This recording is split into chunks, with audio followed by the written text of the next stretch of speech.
Welcome to Eating Together, the audio broadcast of the Food and Society Workshop. Every week, through our Field Guides to Food project, we share stories about food and society, explaining and inspiring actions to support and improve the systems that bring us our food. Today we hear from William Moseley, professor at Macalester College, who talks about his study of the agricultural system in Botswana. I recently got back from 5 months in Botswana, which is a country in southern Africa, and I was there primarily doing two things. I was leading a study abroad program. I had 14 students from these colleges that are members of the Associated Colleges of the Midwest. So I was directing that program. I taught two courses as part of that program, and directed or led a number of excursions on weekends and at midterm break with those students. The other thing I was doing research on food insecurity or hunger. I had the help of two graduate students from the University of Botswana, and we conducted 160 household interviews, both in the city of Gaborone, in surrounding peri-urban areas, and then in two villages. And Botswana is an interesting country in the sense that it has very humble beginnings. It became independent in 1966. It was a British protectorate. It was kind of a backwater, poor colony. But soon after independence, they discovered diamonds, and they have husbanded that diamond resource very carefully. Today, they're the largest exporter of precious diamonds in the world, and a lot of that revenue they've used to invest in infrastructure, in education, in healthcare. So today, Botswana is a middle-income country. So I was very interested in looking at a successful development situation, a middle-income African country where hunger persists. And they face a particular challenge in the sense that they import 90% of their food. A lot of it comes from South Africa. And global food prices have been increasing steadily since 2000. They spiked in 2008. Again in 2011, 2012, they surpassed the 2008 levels. So there are high food prices in a country which is prosperous yet has a very inequitable income distribution. It has the second most inequitable income distribution in the world after Namibia.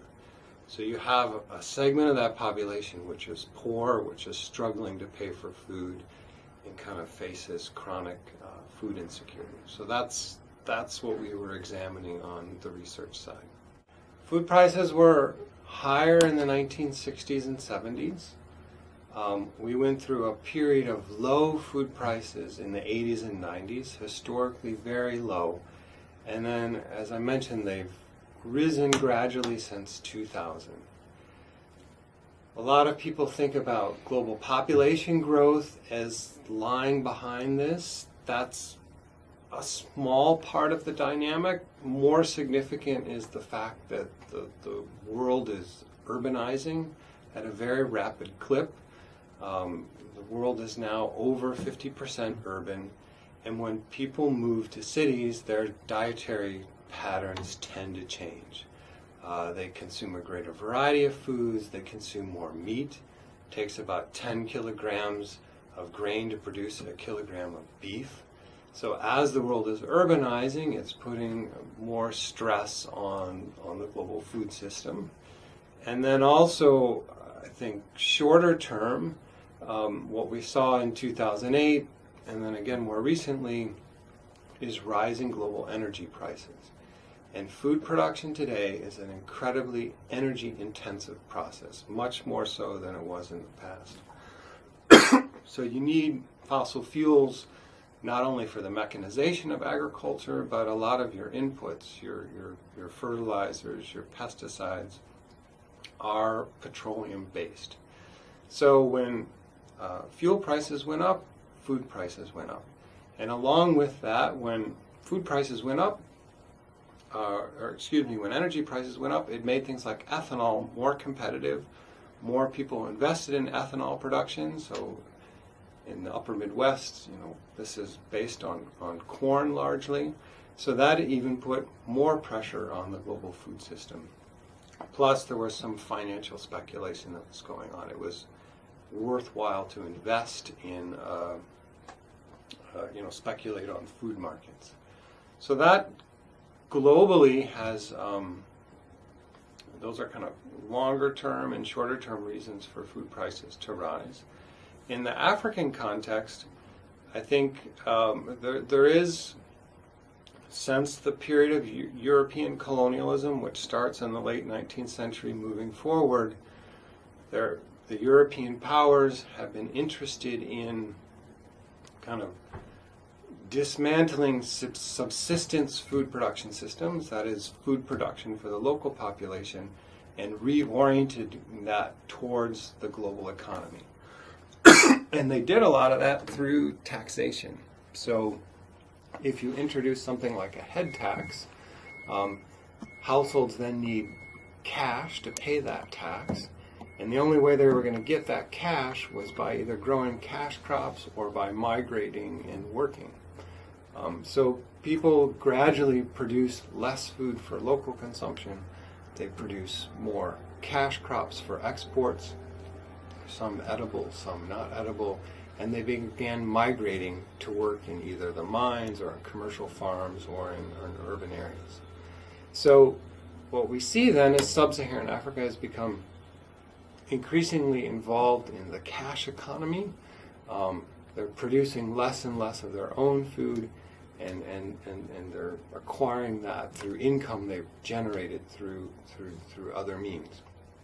I think particularly pernicious in the last few years is we've seen the kind of offloading of other regions' food insecurity onto Africa. So when global food prices went up in 2008, for example, a lot of Middle Eastern countries, North African countries, Asian countries, which historically imported a lot of their food, tried to circumvent the market by acquiring long-term leases to land in Africa for the production of food that was destined for their economies.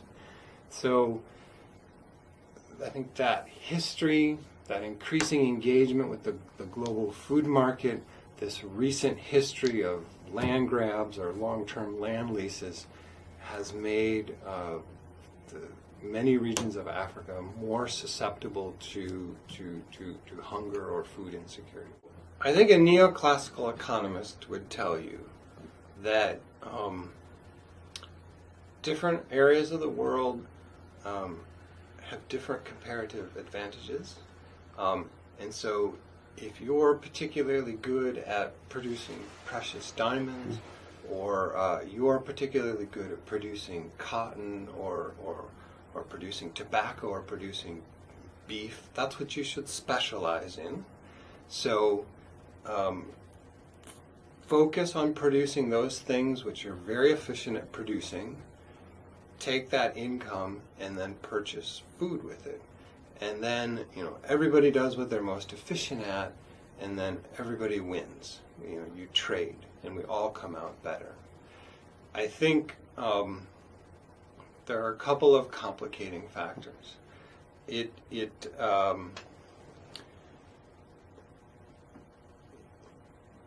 exposes you to a lot of risks, because usually what happens is your economy becomes more simplified over time, so you're concentrated in a few areas. And if those areas crash, you see your revenue plummet, but you still have to kind of deal with these food costs. So with, for example, the global economic slowdown, Botswana is a major exporter of precious diamonds. There's just less money in the global economy. People aren't buying as many diamonds, so Botswana saw its revenues drop. I think the other issue that you have to manage is that the rise and fall of food prices doesn't always happen with the rise and fall of whatever you're producing in terms of price. So I think a number of African countries have actually been in situations where, they're producing a commodity that lots of other countries produce. There's overproduction. The price for that is dropping, while their food costs recently have been rising. So their revenues are going less far in terms of food purchases. And so if you're a subsistence producer, you, in a sense, you don't have to deal with these kind of vagaries and risks of the market, okay? Because irrespective of rising and falling prices, you will always have your food. I think the other kind of related to this same neoclassical economic argument is this notion that small subsistence producers are inefficient.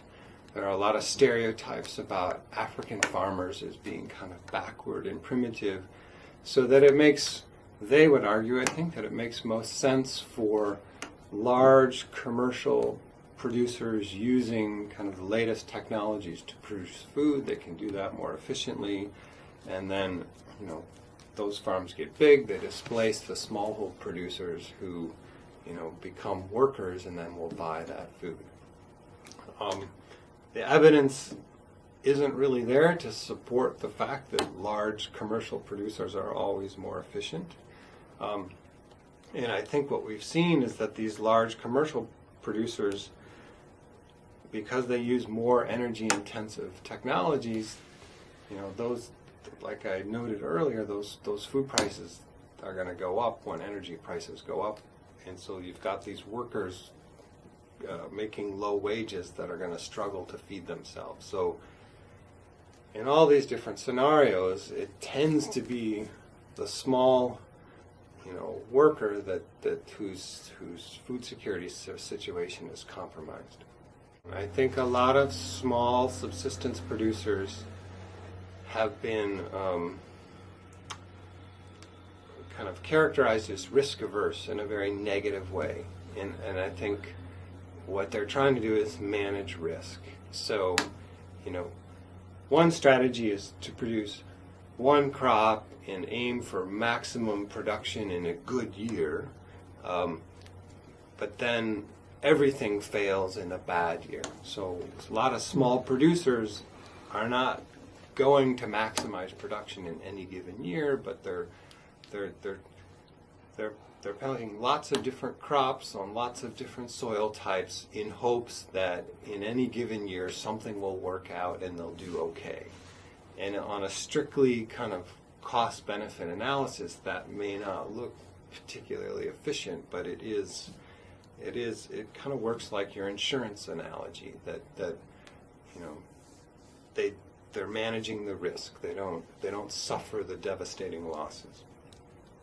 More broadly in sub-Saharan Africa, there's a sense that the first Green Revolution, which was an effort in the 60s and 70s, led by Norman Borlaug, who's a graduate of the University of Minnesota, to take industrial farming techniques developed in the global north, so the combination of hybrid seeds with pesticides and fertilizers, and bring these to the global south, the tropical areas of the world.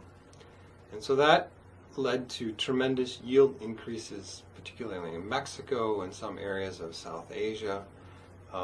It's not to say that it wasn't done at great social cost. There was a lot of farmers that went out of business as a result of that. But big producers did produce more. And there were also environmental concerns about insect populations becoming resistant to pesticides, for example.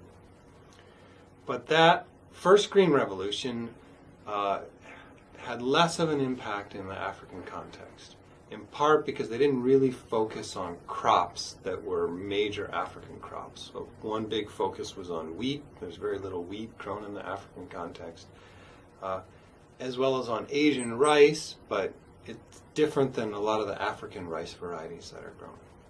So there's been a big push in the last few years in the wake of the 2000 global aid food crisis to bring a new green revolution to Africa.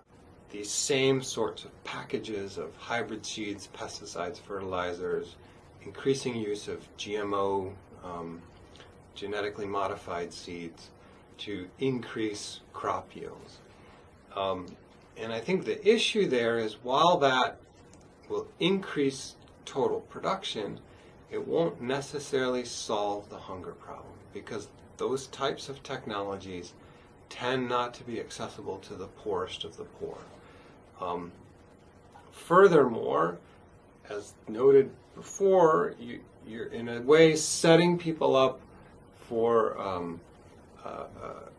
a system that is closely linked to energy prices. So, if the poor can't afford them, but the rich can, the big farmers become bigger, the small farmers become smaller or go out of business, they become dependent on a market, and then those food prices go up when energy prices go up. Now, in the particular case of Botswana, which is not a big agricultural producer, so Botswana it's largely the Kalahari Desert, so it's a semi-arid country. And the pillars of that economy are grass-fed beef production, high-end ecotourism, and precious diamond production. So I think the advice in the case of Botswana is you should focus on those industries. Don't worry too much about agricultural production because you can import this food from elsewhere, namely South Africa. So Botswana, from the early 90s, abandoned a policy of food self-sufficiency. That is an attempt to try to produce the food it needs within its borders, and instead has relied on a food security policy that you're going to make enough revenue to buy adequate calories to feed your population. And I think the issue there is that in a resource-dependent economy, though that wealth tends not to be distributed very evenly, so it's a highly inequitable country. So you have this poor population that is dependent on food imports. So what do you do when that food gets expensive? Now Botswana, to its credit, has a pretty extensive set of state subsidies, so to help the poorest of the poor. But a lot of people are saying now that the government can't sustain that indefinitely, these supports to the poor. And so I think we may be at a point where we need to begin to think about agriculture in a slightly different way. That it's not just about producing food, but it's also a livelihood, it's a safety net for the poorest of the poor, and that it's worthwhile investing in an approach to agriculture that is accessible to the poor in order to avoid or to minimize hunger amongst that segment of the population. I do think sometimes poverty is a social construction to the extent that, if we define poverty in terms of monetary income earned, there's a temptation to look at a subsistence farmer and call he or she poor, when in fact maybe they're only earning $200 a year, but they have a very good life, they're producing enough food to feed their family, and they don't suffer from hunger. Okay, so I think a lot of conventional definitions of poverty really focus on a numeric, monetized understanding of poverty, which isn't always appropriate. Now that said, in the context of Botswana, we do have an increasingly monetized economy. And I think at the end of the day, if human welfare is significantly compromised, particularly in a context where a country is relatively well off, it's a middle income country, there are enough resources to go around, a lot of people would say that that's ethically unacceptable. If one group is leading a very comfortable life and another group is suffering from nutrition deficiencies, that's just not right. Botswana historically has very strong urban to rural ties. It was a mostly rural country at independence in 1966. It's also a small country. Today it only has 2 million people, okay, and in a country the size of Texas. So I think Botswana and Mongolia are the two least densely populated countries in the world. So urbanization is definitely a post-colonial phenomenon, but it is a very rapidly urbanizing place. Today it is 60% urban, when it was almost 0% urban at independence. So most people who live in the city today, either spent part of their childhood in a rural area or definitely have relatives who still live in a rural community or in the village. And if you walk up and talk to any Botswana, that's a citizen of Botswana, they even if they spent their entire life in Gaborone, the capital city, they will tell you that they're from a particular village. There's that sense of identity. Curiously, though, in spite of those strong connections, there is a very strong rural-urban divide in the sense that a lot of the poverty is rural in nature, and a lot of the wealth is concentrated in urban areas. And I think that's somewhat an artifact of the particular pattern of development that we've seen.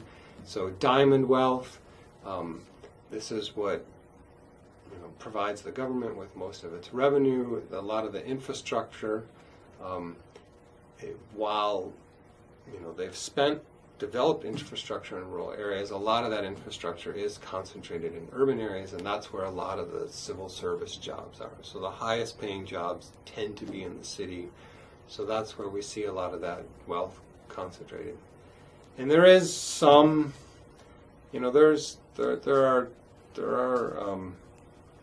wealth transfers. People send money back to rural areas.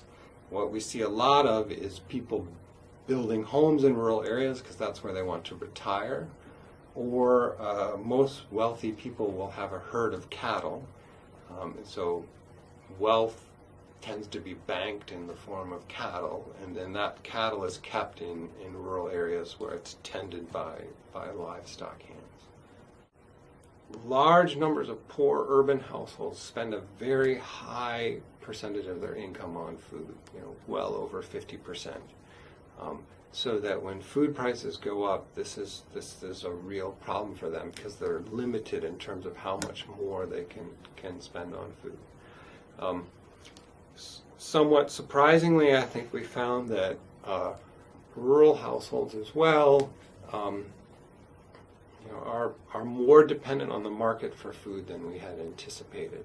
That food production is fairly anemic, so they're not protected from the market in the way that we thought might have been the case. It's largely older women who continue to farm. Now, I think on the one hand that maybe that's not such a bad thing. So, in the United States, well, it had been 2% of the population still farms. I think it's now down to 1%. And you might just say that as an economy evolves and develops, that farming will go by the wayside. You'll just have a couple big factory farms that feed everyone, and that the ideal development trajectory is that we all get office jobs and work in the city. So you have to think, well, is this what's happening in Botswana? Is this just the normal course of development? Fewer and fewer people are going to farm. And Botswana, to its credit, does spend a lot on education. It has one of the highest literacy rates for a country in the tropics in the world. It's like 85%. So, I think there are many people in Botswana who would say that it should become a very highly educated population that will, Gaborone, the capital city, will become a financial hub, and it will provide banking services for southern Africa. That's one vision. And I certainly think that could happen, but I think parallel to that, that form of development will always leave some people behind. And so if one is to think about a diverse economy, an economy that is concerned about the rural poor, about the urban poor, then I think there will be a continuing role for some form of agriculture. So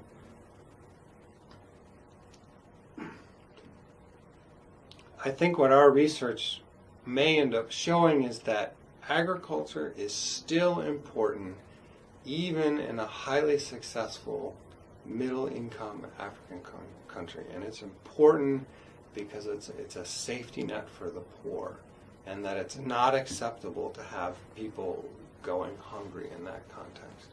And I think even in the United States, there are some people that are beginning to think about agriculture in a very different way, that there's space for smaller scale agriculture, for organic agriculture. In the Twin Cities, we have a big Hmong community that traditionally farms, and a lot of them, you see them at farmers markets. And so that's another livelihood that we shouldn't necessarily sacrifice to a kind of modernist view of development.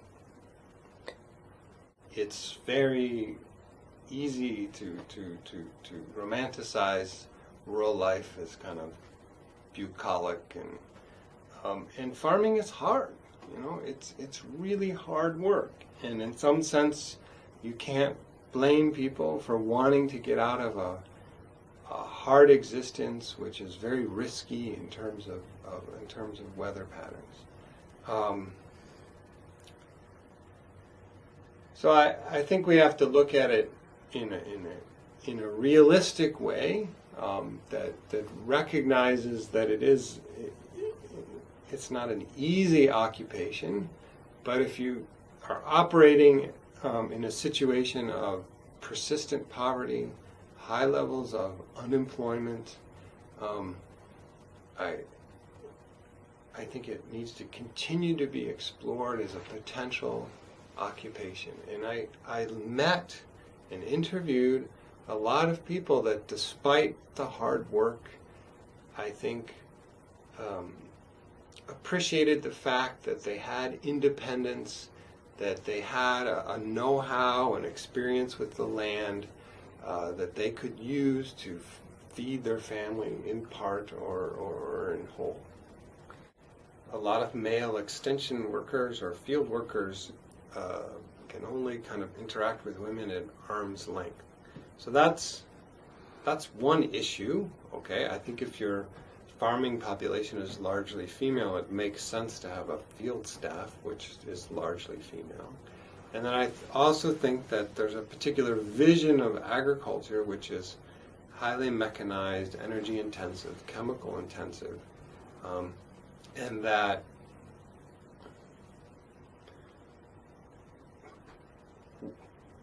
one could engage with farmers using a broader set of acceptable models. That everybody doesn't have to be a big commercial farmer. That there are other ways to go about farming, and that those are valuable too. So, part of the issue here is it's a country undergoing a significant social transformation. It's becoming urbanized. People are getting more educated, and they're leaving rural areas. But I also think the government's approach to promoting agriculture has been overly male-dominated and overly focused on one modernist vision of agriculture.